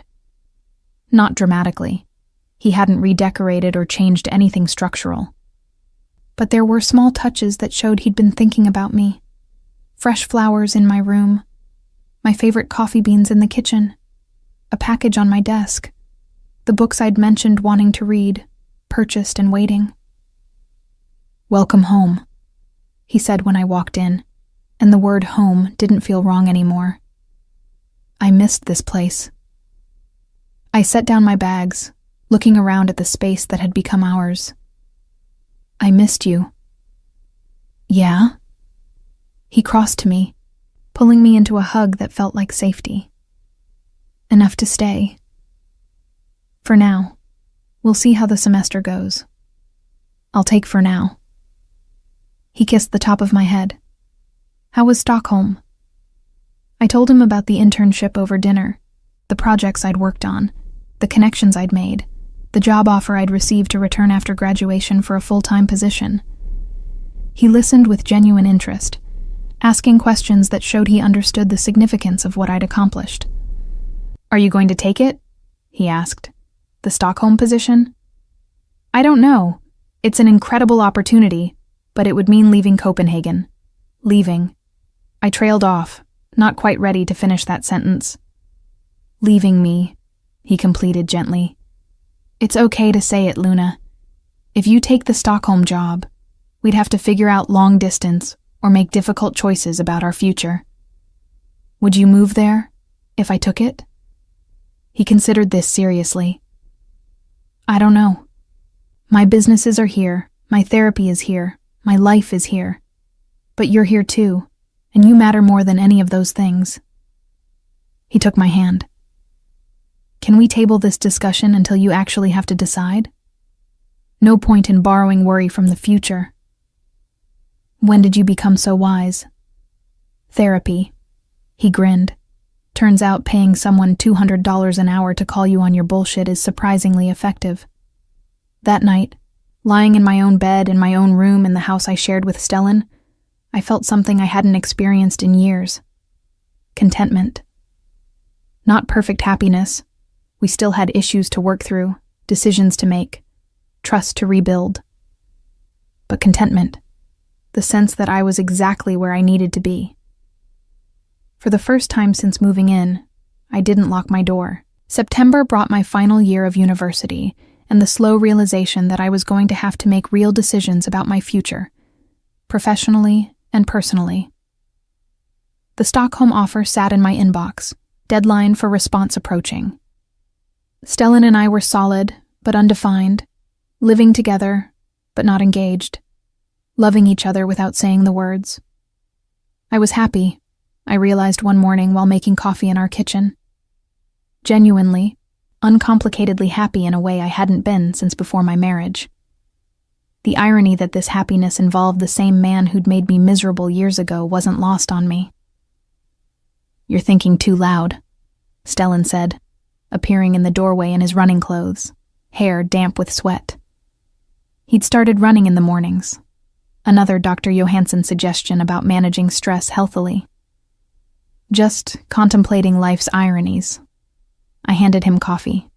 "How was the run?" "Brutal. I hate running." He took a grateful sip. "But it clears my head, so I keep doing it." "That's very mature of you." "I'm trying this new thing where I do things that are good for me even when I don't enjoy them." He leaned against the counter, watching me with that intensity that still made my pulse jump.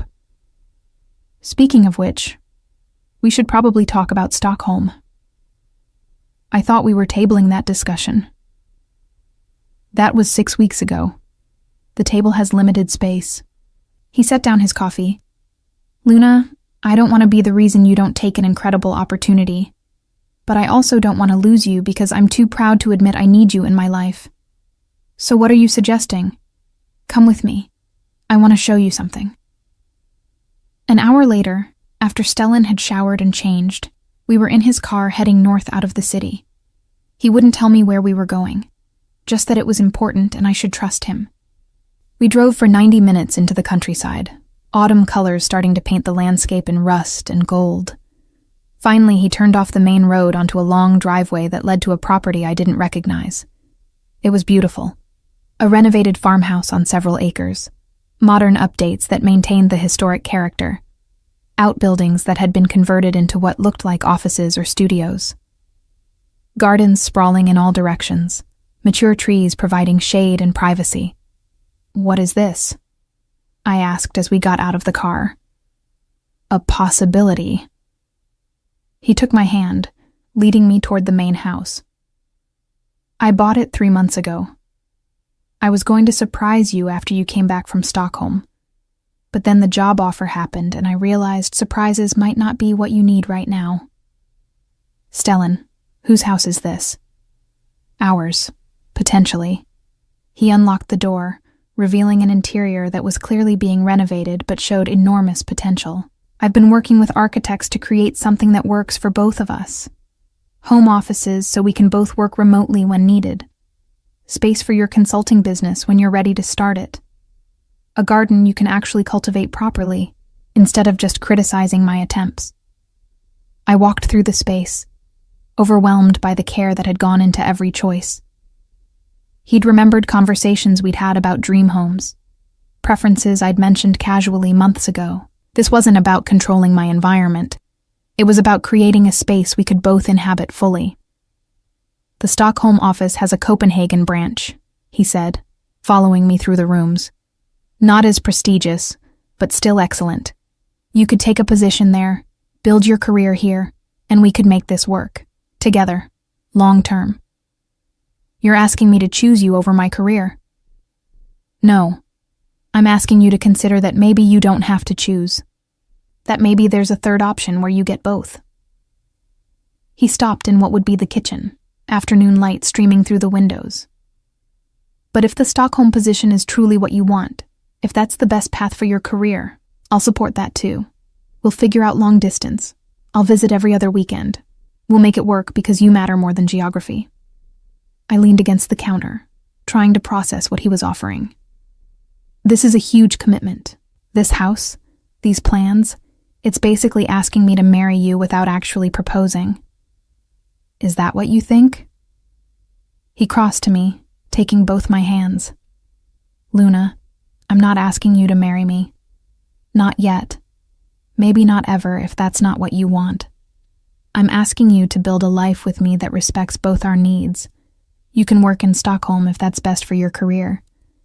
You can take the Copenhagen position if you want to stay. You can start your own firm from this house and work entirely independently. The point is, whatever you choose, I'm here. Supporting you, not controlling you. Loving you, not owning you." I don't know what to say. "Then don't say anything yet. Think about it. Tour the Copenhagen office. Consider what you actually want for your life, not just your career." He pulled me close, arms wrapping around me in a hug that felt like safety. "I've spent the last year proving I can change. Now I need you to trust that change is permanent." I did tour the Copenhagen office, met with the managing director, learned about their client portfolio, understood the opportunities available. It was excellent. Not quite the prestige of Stockholm, but solid, with room for growth and advancement. I also met with my thesis advisor, discussed my options honestly. Professor Anderson had been mentoring me for 2 years and knew my career goals intimately. "What does your gut say?" she asked over coffee in her office. "That Copenhagen is the smart choice. That choosing a man over my career is exactly the kind of mistake I promised myself I'd never make again." "Is that what you'd be doing? Choosing him over your career?" "Isn't it?" She smiled slightly. "Luna, you're one of my best students. You're going to be successful wherever you land. Stockholm, Copenhagen, anywhere you choose. The question isn't which position is better for your career. It's which choice allows you to build the life you actually want to live. I want both. I want the prestigious job and the man and the perfect future where nothing has to be sacrificed. That's not how life works, unfortunately. We all make trade-offs. The question is which trade-offs you can live with. She refilled our coffee. What would you regret more? Taking a slightly less prestigious position to stay with someone you love, or taking the perfect job and losing him? Bruce, that was the question, wasn't it?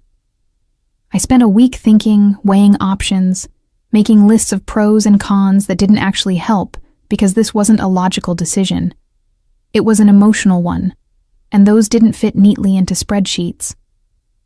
On a Tuesday evening in late September, I found Stellan in his study, working late on something that had him frowning at his computer. I knocked, respecting the boundaries we'd established, and he looked up immediately. Hey, everything okay? I made a decision. I came into the room, closing the door behind me. About Stockholm. His expression went carefully neutral. Okay. I'm turning it down. I'm taking the Copenhagen position and staying here.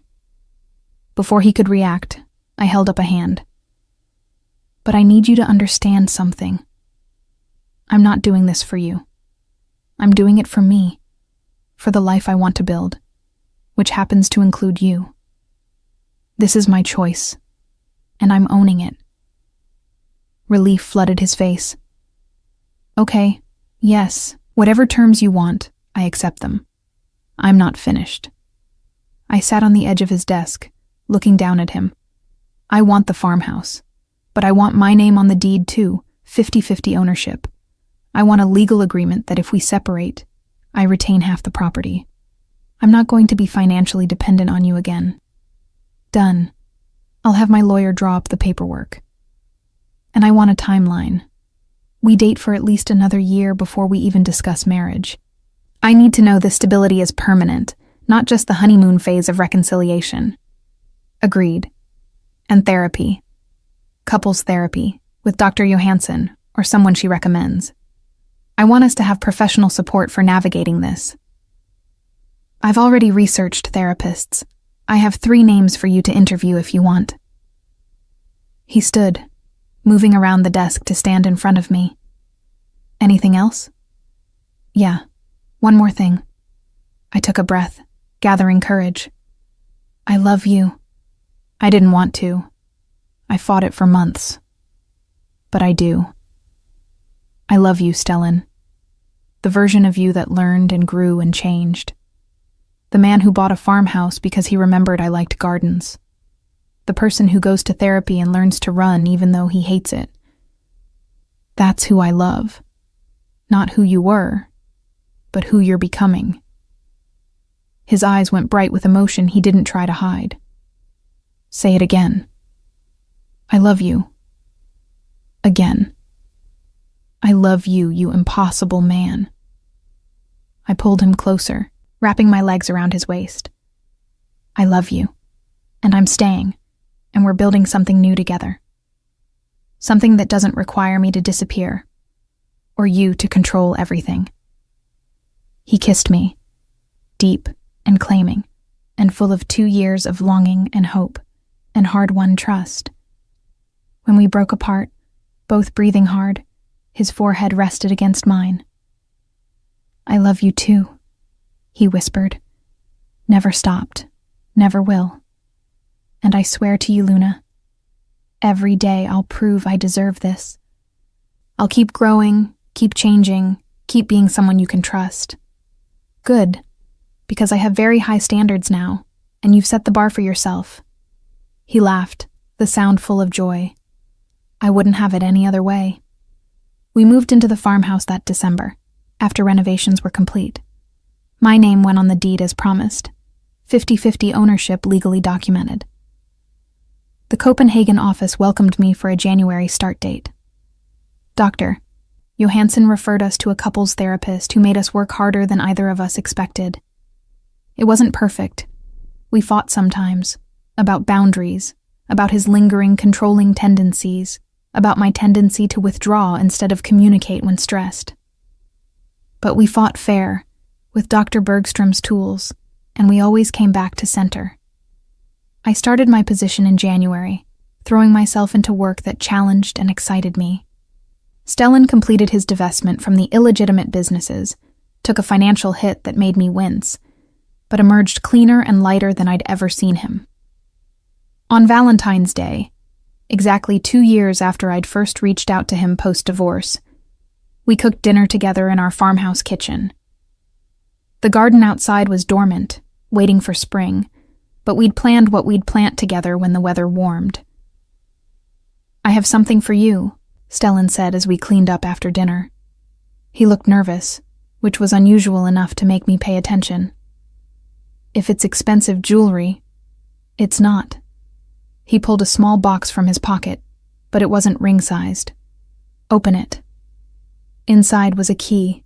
Plain, simple, house key. "I don't understand. I already have a key to the house." "Not to the house. To me." He took the key out, showing me an inscription I'd missed. "Always yours to keep or leave." So, it's symbolic. A reminder that you're never locked in, never trapped. You can walk away anytime and I'll understand. You have the key to your own freedom. My throat went tight with emotion. "That's the most romantic thing you've ever given me." "Better than expensive jewelry?" "So much better." I kissed him softly. "Though I reserve the right to also accept expensive jewelry in the future if the mood strikes you." "Noted." He pulled me close, swaying slightly to music only he could hear. "Happy Valentine's Day, Luna. Happy anniversary of me finally being brave enough to call you." I rested my head against his chest, listening to his heartbeat. "Best decision I've ever made." "Even better than divorcing me?" "That was the second best decision. This is the best one. Choosing to come back, but on my own terms." We stood there in our kitchen, in our house, in the life we'd built together from the ruins of something that hadn't worked. It wasn't the fairy tale I'd imagined at 22. It was better, messy, complicated, real, and it was ours.